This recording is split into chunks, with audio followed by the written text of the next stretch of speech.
Welcome into OutKick the show. I am your fearless leader, Clay Travis. Got a lot of NFL and NBA off the top because my third grader who is watching right now, he's got strep throat. He doesn't feel good. And I told him that I would talk about the NFL draft for him. So hello, Nash. I know you're excited for the NFL draft on Thursday.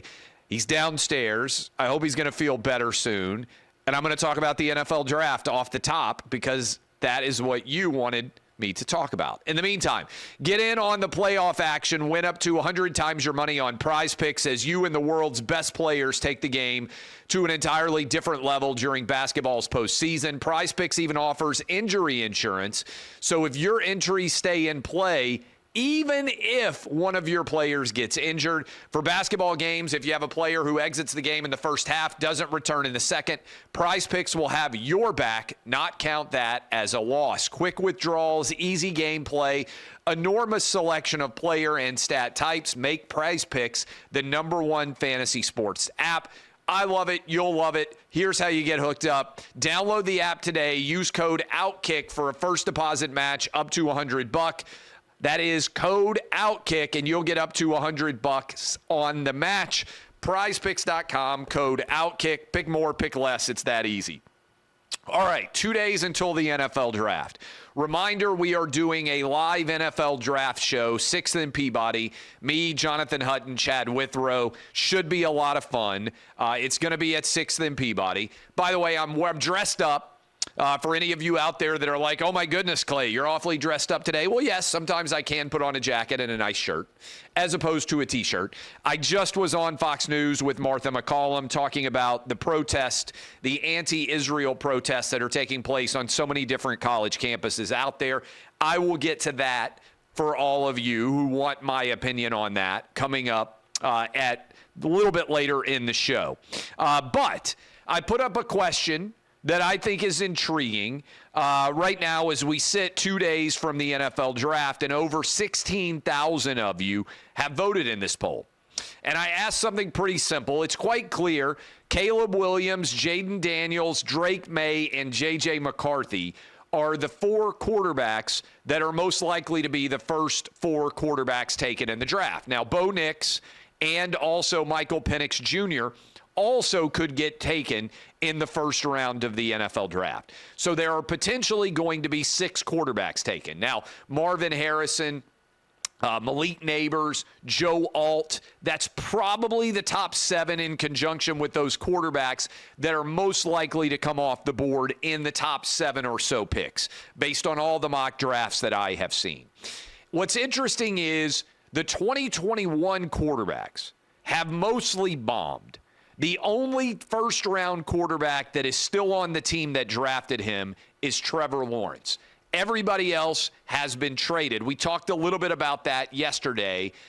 You've had so many different moving parts. The most recently, Zach Wilson sent yesterday from the Jets to the Broncos. Broncos have a quarterback mess on their hands. We'll see whether or not Sean Payton can get that all figured out before all is said and done. But if you actually break down those quarterbacks, you got Mac Jones down in Jacksonville. You've got the Dallas Cowboys having made a play for their guy there. Like, everybody has basically bailed and failed at the quarterback position. Trey Lance with the Cowboys. I think I ran through all this, and basically there's no real value here. 7th round, Broncos gave up a 6th round pick for Zach Wilson. Trey Lance to the Cowboys for a 4th round pick. Justin Fields now to the Steelers for a 6th round pick. Mac Jones to the Jags for a 6th round pick. Only Trevor Lawrence still on the team that drafted him just 3 years ago. So there's a lot of optimism right now about all these quarterbacks and where they could end up and how they're going to shake out. And I asked you, of the 4 quarterbacks that are expected to go in the first 4, Caleb Williams, Jayden Daniels, Drake May, J.J. McCarthy, who are you the most confident in? I'm going to tell you what the poll reflected from the 16,000 votes in a minute. I'll tell you, Jayden Daniels is my answer. Now, I'm not 100% confident in Jayden Daniels, but because of his size. I'm a little bit concerned that he's going to take a lot of hits. He's a mobile guy. He's a fast guy. He's got a big arm, but he's skinny. And so I'm a little bit concerned about, can he put on weight? Can he handle the rigors of the quarterback position? But I would be most confident, based on what I saw on the field, of Jayden Daniels. Second most confident, Caleb Williams. My concern with Caleb Williams, not so much his size, because he's thicker. My concern with Caleb Williams is he tough enough? Mentally, he didn't seem that strong to me at USC. He can make every throw. He's got a cannon for an arm. He moves well in the pocket. He throws incredibly accurately without having his feet all the time set, which you have to be able to do at a high level to succeed in the NFL. My concern on him is, does he really want it?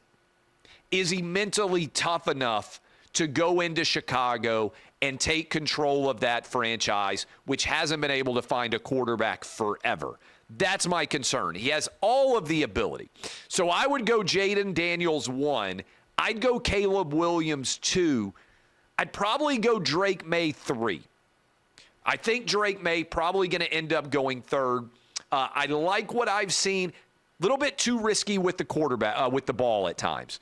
Has a tendency to throw the ball in a dangerous position more than I would like to see. Now, he played at North Carolina, not the elite level talent around him necessarily that you're able to get at LSU or, frankly, at SC, although the talent level dropped off a lot this year for Caleb Williams, I thought, on the SC roster. I like Drake May third. I'm not sold on J.J. McCarthy. J.J. McCarthy feels to me a bit like Will Levis. And some of you are going to say, what are you talking about? He just led an undefeated Michigan team to a national championship. Will Levis couldn't even beat Vanderbilt in his senior year at Kentucky. Yes, the results are different. But J.J. McCarthy felt to me a lot like a first-read guy who didn't necessarily see the field that well, but has a big arm, is strong, and is athletic. That has me a little bit nervous. Now, maybe if he goes to Minnesota and they trade for him, that system offensively, being able to throw to Justin Jefferson, being well protected in terms of that offensive system, Kirk Cousins obviously very, very successful there. Maybe McCarthy going there, if the Vikings end up making a play for him, would be a difference maker. But he of that group makes me the most nervous. What did you guys say? First of all, the voting was really even. There's still an hour left if you want to go vote in this. It's near the top of my list. Jayden Daniels, to you guys, 28% of you said you liked Jayden Daniels the most of the quarterbacks. That's my opinion. You agree with me. Second place, though, Drake May. You guys thought Drake May was the second best quarterback. Then Caleb Williams in third place, J.J. McCarthy in fourth. So we agree, meaning me and the 16,000 voters. But by the way, all very even. Four options. Jayden Daniels got 28% of the vote as the best available quarterback in the top four. Drake May got 26%.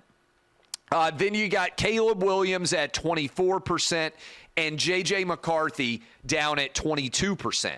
But close to even on those four picks. So a lot of divergent opinions from you guys in your opinions. Nobody at the absolute apex here. Nobody at the absolute floor. A lot of you have faith in all four of these guys. And I bet, I went into the comments, a lot of you also think that Bo Nix and or Michael Penix, who are on the fringe of potentially being first-round picks as well, may also be the more successful quarterback.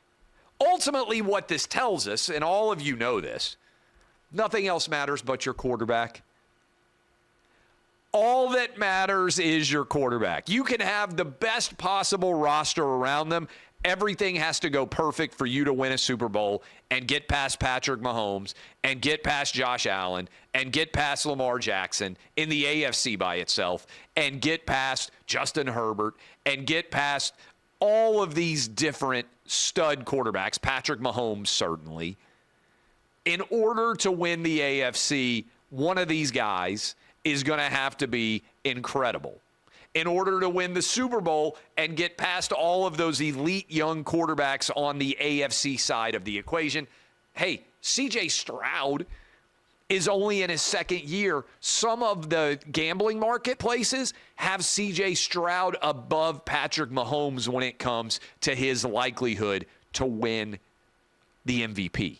That's how much hype there is in 1 year. I think there's reason for a lot of optimism out there for the Houston Texans franchise. They don't have to pay a lot of money for C.J. Stroud.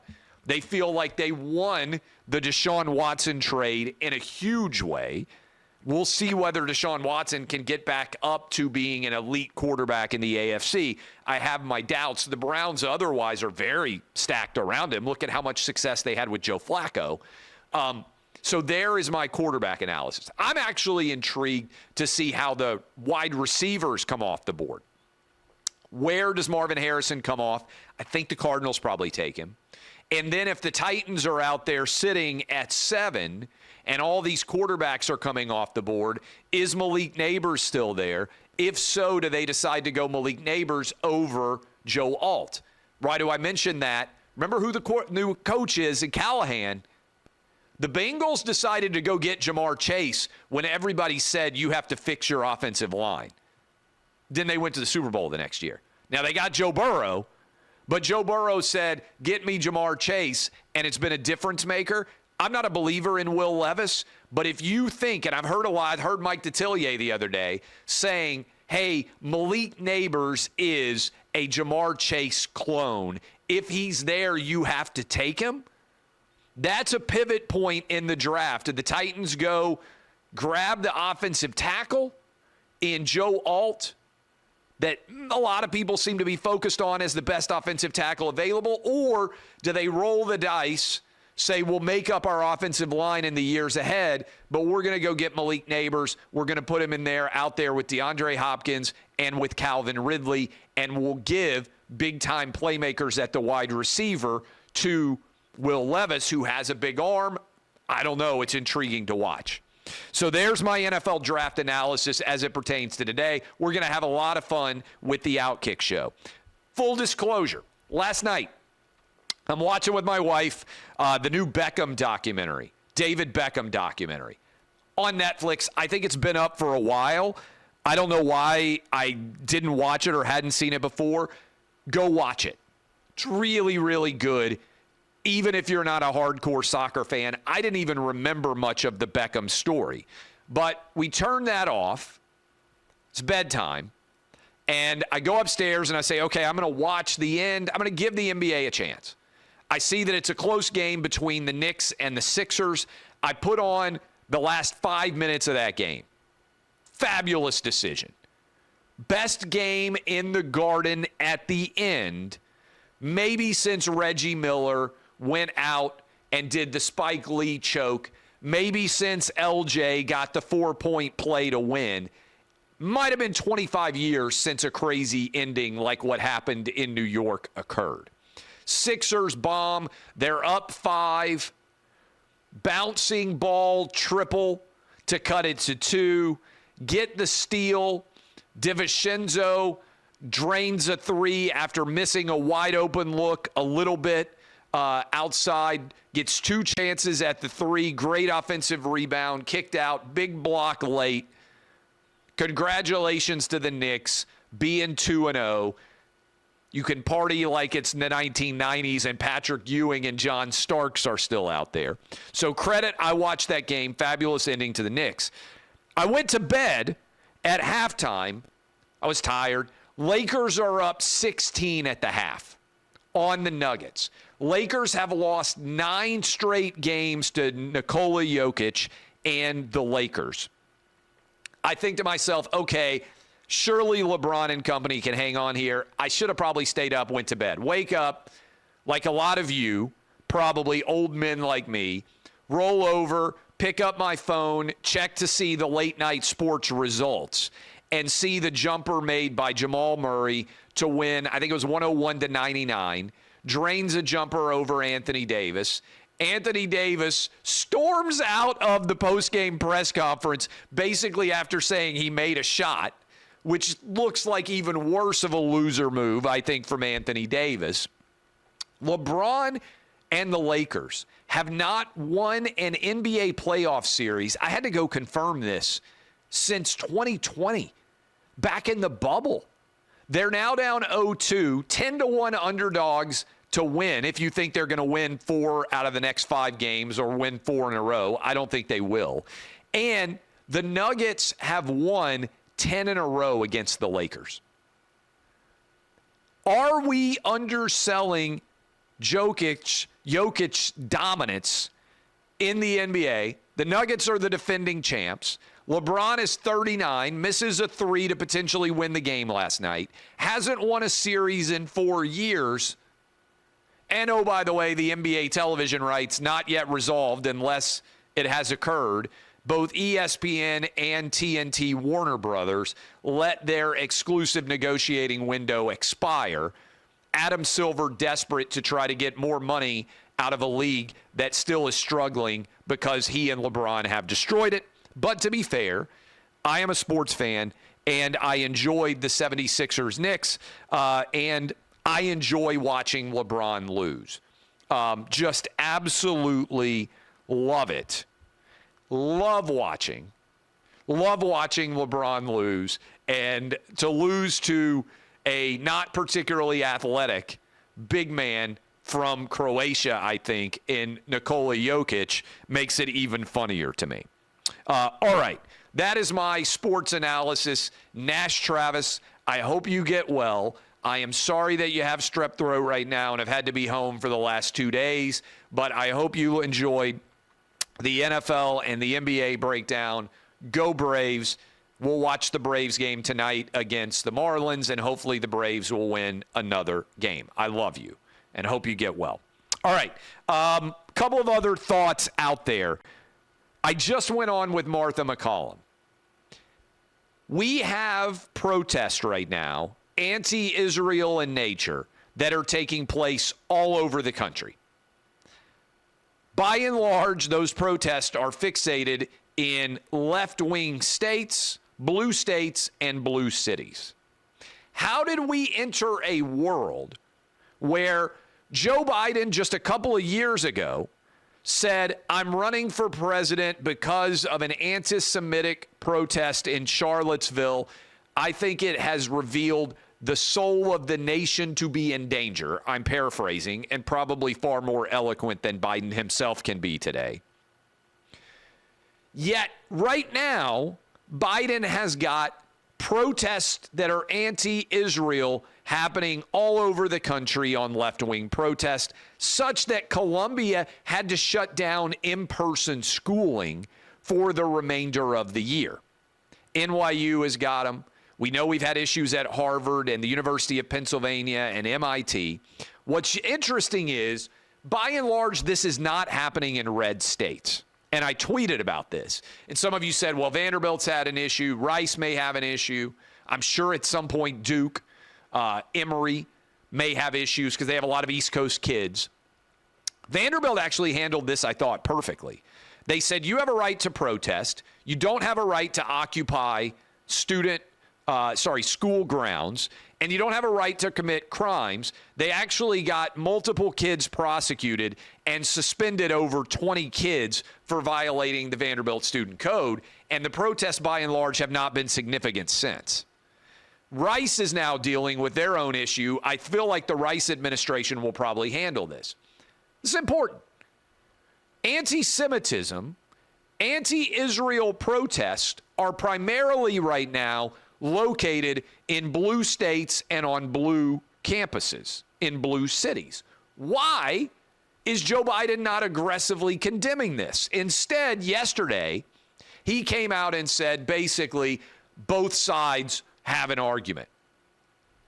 Well, that's what he said was unacceptable in Charlottesville, except he lied about what Trump said when he claimed, oh, this was a part of the very fine people hoax, right? Trump didn't say that Nazis were very fine people or that anti-Jewish protesters were very fine people. He actually said there were very fine people on both sides of an argument about what should happen with a Robert E. Lee statue, which I think is true. Personally, I don't think we should be pulling down statues. I don't think we should be removing American history. That's my opinion. You can disagree with that and still be a reasonable person, in my opinion. But if Biden said the soul of the nation is at stake because of what we saw at Charlottesville, he's actually failed. Because now we're seeing Charlottesville replicated hundreds or thousands of times. And I think this is very important. If Mexico invaded the United States, a cartel group did, and killed 1,200 Americans and took over 100 Americans hostage, as I have been saying for months, we would rain down holy hell upon the Mexican cartel that was responsible for that. And there might well be innocent civilian casualties. But no one with a functional brain in America would say, you know what? The American response is too much. Most people would say, yeah, we got to defend our borders. We have to defend our people. You killed 1,200 innocent Americans and you kidnapped over 100 of them. We would rain down holy hell upon you. Look at what our response was to 9/11 when we were attacked. Israel has the right to defend itself. They have been attacked. The most devastating, deadly attack on Jewish people since the Holocaust. This is not a both sides issue. Israel's in the right, Hamas is in the wrong, and Israel deserves the right to defend itself to the utmost. The fact that so many American kids, students at high-end educational institutions can't understand that is a failure of America right now at Joe Biden's feet. And I give credit to Joe Scarborough and Professor Galloway at NYU, who had a discussion about this on MSNBC. This morning, I shared it on my Twitter account. Credit where credit is due. I thought they did a good job on Morning Joe on MSNBC this morning discussing this issue, and I thought they got it right. Finally, I didn't believe it was possible. But I got to tell you, Alec Baldwin was treated so unfairly that I actually think he was in the right. They managed to do something that I thought was crazy. They managed to convince me, all of these anti-Israel protesters, that right now they were in the wrong and that Alec Baldwin was being unfairly treated and deserves, I think, when you watch that video that I shared on my social account, you are the bad guy if you are out there holding up a camera and demanding that someone repeat a political slogan of your choice. There's a video of Alec Baldwin out getting coffee. He is, I think, when you break that down, he is clearly not, and I repeat, not the bad guy in that video. You holding up that video are. All right, I love all of you. DBAP, unless you need to SBAP, I got to do another media hit now. I appreciate all of you. I'll be back tomorrow. Plan on watching our draft special. Get well, Nash Travis. This has been OutKick the show. DBAP, unless you need to SBAP.